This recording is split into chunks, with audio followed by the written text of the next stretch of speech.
अस्सलाम वालेकुम व्यूअर्स, मैं हूं अरशद अब्बास और आप देख रहे हैं फिटनेस विद अरशद। आज आप लोगों के लिए बड़ी ही ज़बरदस्त रेसिपी लेके आया हूं जो कि अलसी की पिन्नियां हैं। हर घर की ज़रूरत है, सर्दियों में हर घर में बनती हैं और मर्द औरत में यकसा मकबूल हैं। इस कमर दर्द के लिए बहुत आला चीज़ है, तो आइए बनाना शुरू करते हैं। 500 ग्राम आपने अलसी के बीज ले लेने हैं, साफ़ करके उनको आपने कढ़ाई में डाल के मीडियम आंच पे उनको भून लेना है। तकरीबन 10 मिनट के लिए आपने इनको भून लेना है और चमचा साथ साथ चलाते रहना है। चमचा नहीं रोकिएगा, अदरवाइज़ आपकी जो अलसी है वो जल जाएगी।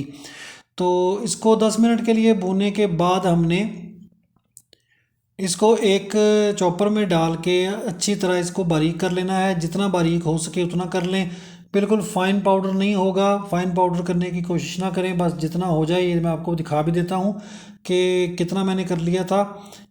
ये देखिए, इस शक्ल में जब आपकी अलसी जो है वो आ जाए तो ये रेडी है, ठीक है, इस्तेमाल के काबिल है।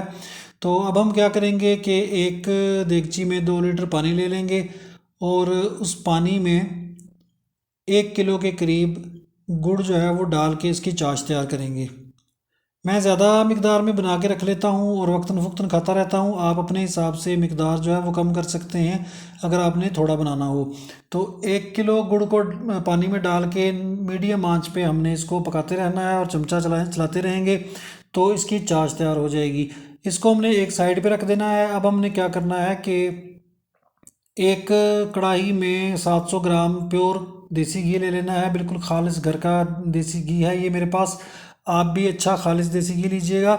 जैसे ही थोड़ा गर्म हो जाए तो इसमें आपने 1 किलो घर का गंदम का आटा डाल देना है। बाज़ार का आटा ना डालिएगा, उसमें मैदे की मिलावट होती है, उससे हलवा जो है वो अच्छा नहीं बनता। तो इसमें आटा 1 किलो डाल के इसको 5 मिनट के लिए हमने मीडियम आंच पे भूनना है और कोशिश करनी है कि साथ साथ चमचा चलाते रहें ताकि आटा जो है वो जले नहीं और अच्छे तरीके से भुन जाए। ये देखें, आटा और देसी घी जो है वो मिक्स हो गए हैं दोनों। तो 5 मिनट मुझे हो गए हैं इनको भूनते हुए। अब मैं क्या करूँगा कि इसमें जो अलसी का पाउडर था वो भी शामिल कर दूँगा ताकि ये दोनों चीज़ें एक साथ ही अच्छी तरह भुन जाएं। तो अलसी के बीज इसमें शामिल करने के बाद मज़ीद इनको 10 मिनट के लिए इसी तरीके से भूनते रहेंगे जो मैंने आपको दिखाया है कि चमचा साथ साथ आपने चलाते रहना है। दोनों चीज़ें ये देखें यकजान हो गई हैं, मिल गई हैं दोनों। और अब हम क्या करेंगे कि इसमें जो चाश तैयार की थी गुड़ की वो डाल देंगे। एहतियात से डालिएगा। गुड़ की चाश डालते साथ ही आपने इसमें चमचा चलाना शुरू कर देना है, क्योंकि अगर आपने चमचा इसमें फ़ौरन ना चलाया तो इसकी गुठलियाँ बन जाएंगी जो कि बहुत ही बुरी लगती हैं।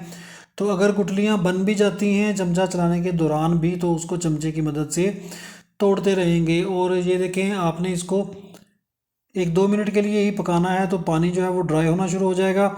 इसलिए इसका चमचा नहीं रोकना आपने, अदरवाइज़ आपका हलवा जो है वो अच्छा नहीं बनेगा। तो पानी जो है वो ड्राई करते जाएंगे और हलवा जो है वो भूनते जाएंगे।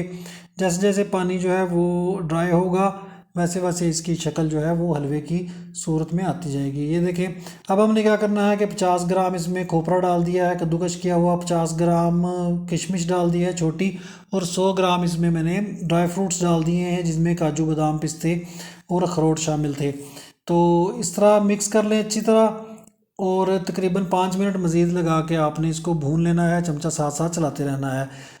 ये देखिए, तमाम चीज़ें मिक्स भी हो गई हैं और हलवा जो है वो अच्छी तरह भुन भी चुका है। इसको आपने नीम गर्म कर लेना है और नीम गर्म होने के बाद इसके लड्डू तैयार कर लेने हैं। अगर आप चाहें तो हलवे की शक्ल में भी खा सकते हैं, लेकिन लड्डू जो हैं वो एक अच्छा उनका हिसाब रहता है। डेली आपने 2 लड्डू जो हैं वो गर्म कर लें या ठंडे खा लें। नीम गर्म दूध के साथ या चाय के साथ इस्तेमाल करें। इंशाल्लाह सारा दिन आपकी बॉडी में एनर्जी रहेगी। चैनल को सब्सक्राइब करना ना भूलें। अगली वीडियो तक के लिए मुझे इजाज़त दें। अल्लाह हाफिज़।